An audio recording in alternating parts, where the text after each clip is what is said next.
For this forecast, we will be using the Anna K Tarot. Very cool deck. I like putting them as a story and reading it as a story. All right, Cancer, let's take a look at our cards. And I say our cards because although I'm an Aquarius sun, I am born a Cancer moon and a Cancer rising, so I'm very Cancerian.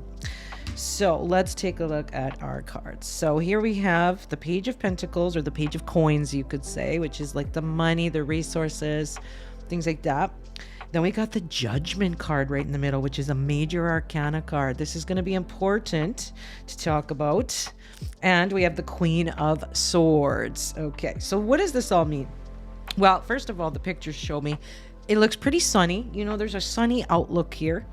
And when we look at our astrology, we do have a lot of activations in our 9th house of expanding our horizons. Okay, the 9th house, there's a lot to do with the 9th house, but basically it's expanding our horizons, our belief systems, our outlook from on a grander scale, right? So when we look at the Page of Pentacles, or the Page of Coins, you could say, this asks us, Pages asks us to look at our attitude, our mental belief systems. And so here we're asked to be patient. Basically, he's fishing, he's out fishing, he's being patient, waiting for the bite. And so our mental attitude should be that of patience. And then we got the Judgment card. This is quite important because this is a whole new life. You see how she's walking from the depths out into the light. Now, this can mean a real, big thing. Like, let's say you had a life-threatening disease. In some very rare cases with the Judgment card, it can mean that you or get recovered from that, or of a mental illness or something very big time you can recover from and get into the light with, you know what I mean, out of those depths of suffering into the light. The Judgment card. This can also be about whistling your own tune, right? Not so much listening to everybody else's tune, but living your life for you and having this new life for you, Cancer. 9th house, there's a lot of retrograde in April here, a lot of inner thoughts about our future here, and expanding. So for some, it can be expanding your mind through travel. It could be expanding into, like the Judgment card, expanding into the light through education, getting your master's, your PhD, or going back to school, for example, or moving, or even just, like I said, traveling to a tropical destination, learning something new. Anything that triggers an activation of something brand new, coming out of some kind of dark pit in a way, and out into the light. So that's very interesting.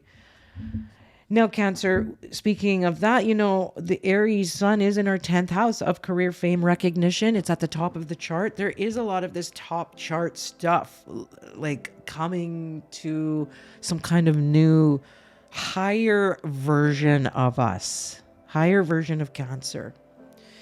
Now, we have the Queen of Swords here too, which is quite a bit of analytical planning strategy. I see the Queen of Swords as a strategist and planning and things like that. However, the Queen of Swords is quite detached from her emotions and can get overly in her head, can be a little cold and calculating on the bad side of things. Do you know how everything's a balance?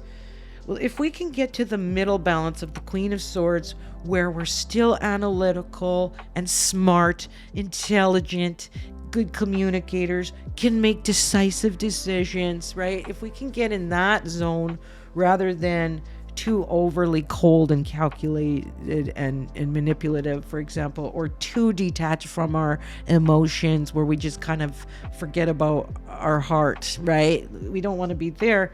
We want to be in the middle where we can make good, decisions. And I do see for some of us, could be surgery with the swords too. The Queen of Swords can indicate maybe some kind of sharp tool, sharp object involved. It could be a surgery. I don't know. But I'm going to say it's more about the pen, because the pen's mightier than the sword, they say. Now, the Queen of Swords is very communicative, very good at writing, and uses the pen, which can be signified by that sword. And because you're in this career sort of vibe, career recognition things, first, and because the ninth house is of expansion, foreign affairs as well. I forgot to mention in the ninth house, there could be something to do with the pen, the writing your name on the dotted line or whatever, right? Signing a contract maybe. I don't necessarily see the seventh house of contracts in the astrology, but I do see a tiny bit of real estate and career stuff happening, especially around April 12th, full moon in Libra. Fourth house of home and family. I could see some real estate transactions happening around there, which can trigger kind of like a new life, right? A new life chapter. But in any case, let's go back to the Page of Pentacles and be patient. We need to have the attitude of patience. Judgment asks us to whistle our own tune and to make peace with the past. Sometimes it's all about letting go of the past, forgiving yourself, forgiving others in order to rise up into the ninth house of this new awareness, this new belief system, this new horizon that ninth house plus judgment is, okay? So I want us to keep that in mind as Cancers for this month of April. All right, Cancers, so let's pull some Lenormand cards now. These are actually our cards. They're called the Power of 8 Chakra Lenormand.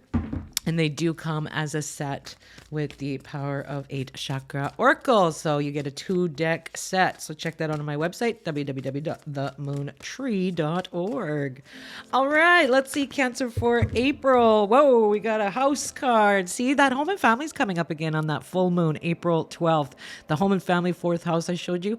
And so this is definitely in the cards. And we also had the woman right next to it. So the woman jumping towards the house, we could say, in some way, maybe some new real estate, maybe moving, maybe it's see, the thing is with the full moons are completion stages. So it could be something completing within a real estate contract or within the home. Maybe you're done a project within the home, some kind of renovations.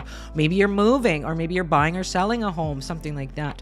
So definitely with the real estate. It can also be about your parents too. Often in the fourth house, we get some ancestral energy, some home. Maybe you're going to visit home.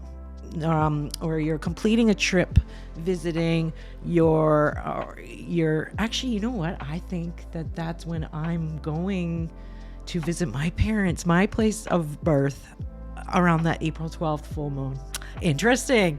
So yeah, that could be a definite thing. You know, that's neat. Now let's pull a card from the Power of 8 Chakra Oracle just to see any extra information, what kind of chakra is being activated, or any, I like the pink ones too to give us some good news. Like there's not really any bad cards. So if you're ever wanting a reading, sometimes we just want a nice reading where we're not going to get any bad news. That's when you'd come and pull our Power of 8 Chakra Oracle. Okay.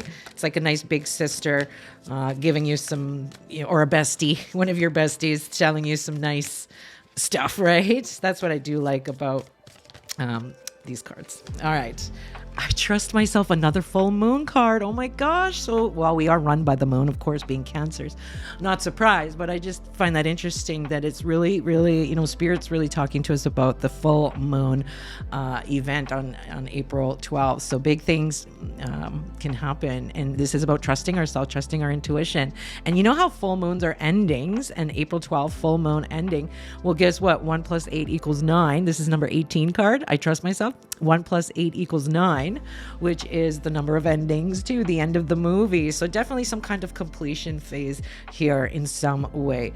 And, it has stuff to do with the home, family, real estate in some way. And I'm feeling like good about it though. This is quite intuitive card. It's about connection with the purple crown chakra, connecting to spirit, connecting to others, and that kind of connection vibe. So get out your amethyst, your lepidolite to calm you down. And then also we got a little bit of that, indigo, right? And that's that third eye and seeing the future. So it could be a lot about talking or discussing about the future when it comes to your real estate, the farm, farm, the housing, anything like that too, like future events. You might be chatting about that quite a bit because April 12th is a 12. 1 plus 2 equals 3. 3 is the number of talking, communication, merging, blending, growth. So I'm not surprised if you're talking during that full moon week a lot about your future when it comes to the real estate, the home and family, your ancestors, your parents, stuff like that as well. Okay, Cancer? Quite deep, isn't it? Yes. And if you'd like more detail, I'm pretty good at that. Come see me for a reading. www.themoontree.org. I'm Trina, helping you navigate life's energies. And thanks for joining me. Please press like, share with your friends if you think this is cool. And I hope to see you around in the next one. And don't forget to click the bell icon to follow me and get alerts when I put new videos. I do post, quite often. So see you in the next one, Cancer. Thanks for joining. Bye.